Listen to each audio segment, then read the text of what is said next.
क्या ऑटिज्म में बच्चा सीख सकता है? आइए जानते हैं। नमस्ते, मैं हूं डॉक्टर दीप्तांशु दास। मैं एक पेडियाट्रिक न्यूरोलॉजिस्ट हूं और सालों से ऑटिज्म पे काम कर रहा हूं। जब पेरेंट्स हमारे पास आते हैं, उनके पास एक सवाल होता है, क्या मेरा बच्चा सही होगा? लेकिन उस पे जाने से पहले हमें जानना पड़ेगा, आपका बच्चा सही क्यों नहीं है। ऑटिज्म में प्रॉब्लम कहाँ रहता है? ऑटिज्म में ह्यूमन टू ह्यूमन कनेक्शन में प्रॉब्लम होता है। कैसे? शुरुआती महीने में चले जाते हैं।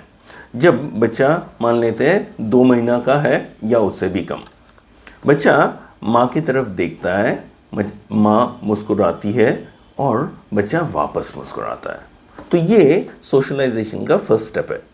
मतलब बच्चा आइडेंटिफाई कर रहा है कि आप अलग है और आपसे ऑटोमेटिकली ये एंगेज करेगा और ये सीखेगा।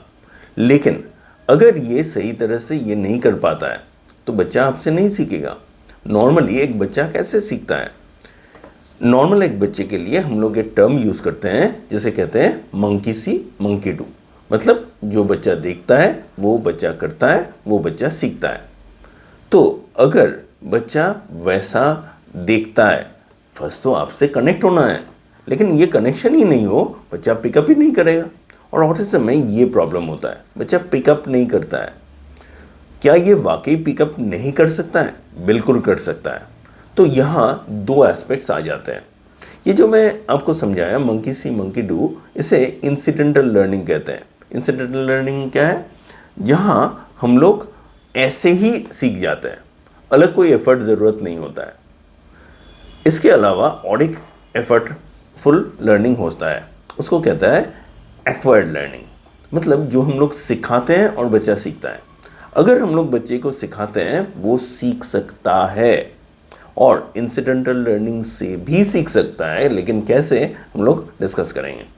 तो लौट आते हैं इंसिडेंटल लर्निंग पे। तो बच्चा किससे सीखेगा? कौन सा चीज़ से ये सीख सकता है? देखिए, चारों तरफ बहुत सारे चीज़ है। अभी मैं जहाँ बैठा हूँ वहाँ आसपास बहुत सारी चीज़ है। मैं शायद गौर भी नहीं कर रहा हूँ कि एक पर्टिकुलर आइटम रखा है। मैं उसके बारे में अगर नहीं सोचता हूँ, अगर वो है ये एहसास नहीं है, उससे मैं सीखूंगा नहीं। तो आपका भी वही हाल है।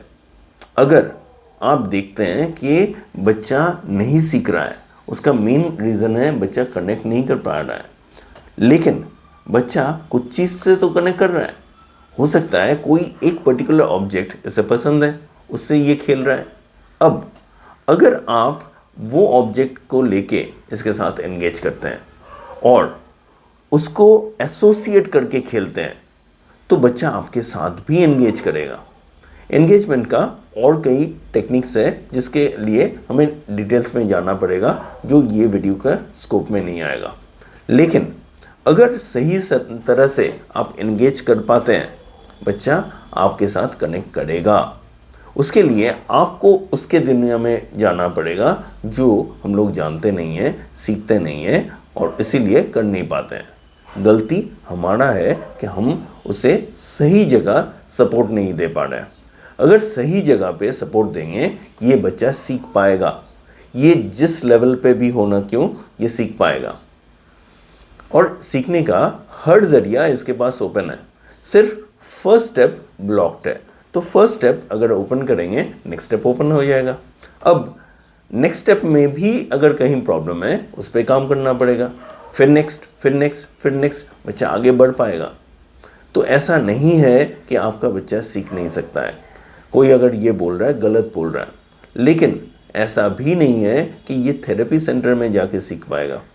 अगर कुछ नहीं है, थेरेपी में दीजिए। लेकिन अगर आप सीख सकते हैं और आप इसे सिखा सकते हैं, वो बेस्ट ऑप्शन है। तो आप अगर इसको सीखते हैं, आप सिखा पाएंगे। ऐसा नहीं है कि आपका बच्चा सीखेगा नहीं। मैं एक ही चीज़ बार बार दोहरा रहा हूँ क्योंकि आपको ये मैसेज क्लैरिफाई करना चाहता हूँ। कोई भी बच्चा सीख सकता है। इनफैक्ट बच्चा ही नहीं, बड़ा आदमी भी सीखता है। ब्रेन एक कंटिन्यूअस लर्निंग डिवाइस है। आप भी सीख सकते हैं और एक 70 साल का बूढ़ा आदमी वो भी सीख सकता है। तो ऑटिज्म है इसलिए नहीं सीख सकता है, ऐसा नहीं है।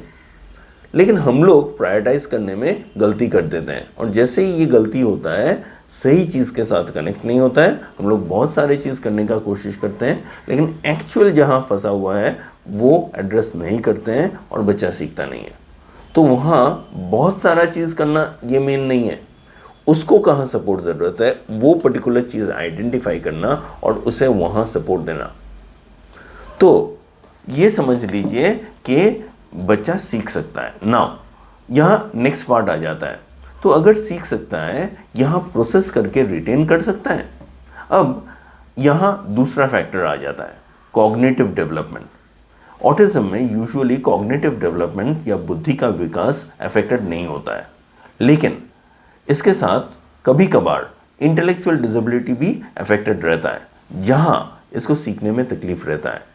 तो सीखने का प्रॉब्लम यहाँ नहीं है कि ऑटिज्म है, सीखने का प्रॉब्लम यहाँ है कि शायद उसका प्रोसेसर स्पीड उतना तेज़ नहीं है, लेकिन वो भी सीख सकता है। तो इंटेलेक्चुअल डिसेबिलिटी अगर हो भी, वहाँ हम लोग इसे सही तरह से सपोर्ट कर सकते हैं और बच्चा सीख सकता है। अब यहाँ उसको क्या सिखाएंगे, कौन सा प्रायोरिटाइज करेंगे, कैसे इसको ऑर्गेनाइज करेंगे, ये समझना रहता है। और अगर हमारे पास ये समझ नहीं है, हम लोग बोलेंगे ये बच्चा सीख नहीं पाएगा, बोल नहीं पाएगा, स्कूल नहीं जा पाएगा, लेकिन ये सही नहीं है। आपका बच्चा जहाँ भी हो सीख सकता है। मैं बार बार एक ही चीज़ दोहरा रहा हूँ, लेकिन उसके लिए हम लोग क्या करते हैं, डिस्टेंट टारगेट लगा देते हैं, दूर का टारगेट। हम लोग बोलते हैं कि बच्चा सामने जाके सब कुछ सही होगा ना।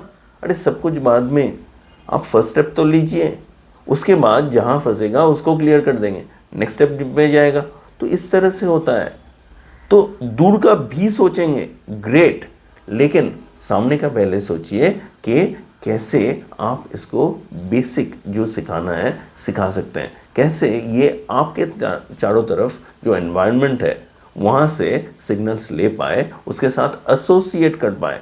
वरना अगर वो एसोसिएट नहीं कर पा रहा है, वो स्ट्रगल कर रहा है शायद, वहाँ अगर इसका स्ट्रगल को रिजॉल्व नहीं करेंगे, बच्चा नहीं सीखेगा। लेकिन वंस अगेन आप भी इसको सिखा सकते हैं। अब कैसे, अगर जानना चाहते हैं, और अगर जानना चाहते हैं कि आपके बच्चे को सचमुच सपोर्ट ज़रूरत है कि नहीं, मैं आपको रिक्वेस्ट करूँगा कि नीचे नंबर दिया हुआ है या कांटेक्ट के लिए लिंक दिया हुआ है, उस पर कांटेक्ट कीजिए। हम लोग जैसे हो सके आपको हेल्प करने का कोशिश करेंगे। अगर आपको लगता है कोई स्पेसिफिक सपोर्ट ज़रूरत है, आप नीचे कमेंट पे लिखिए और ज़रूर हम उस पर वीडियो बनाने का कोशिश करेंगे। सिर्फ वही नहीं, अगर आपको लगता है कि मेरे वीडियोस आपके लिए काम का है, एक लाइक लगाइए और उससे यूट्यूब को या फेसबुक को या इंस्टाग्राम को, जहाँ भी आप है वहाँ उनको पता चलेगा कि लोगों के लिए ये रेलेवेंट है, वो आगे दूसरे लोगों को भी ये दिखाएगा। तो आज के लिए इतना ही। नमस्ते, फिर मुलाकात होगा, तब तक के लिए गुड बाय।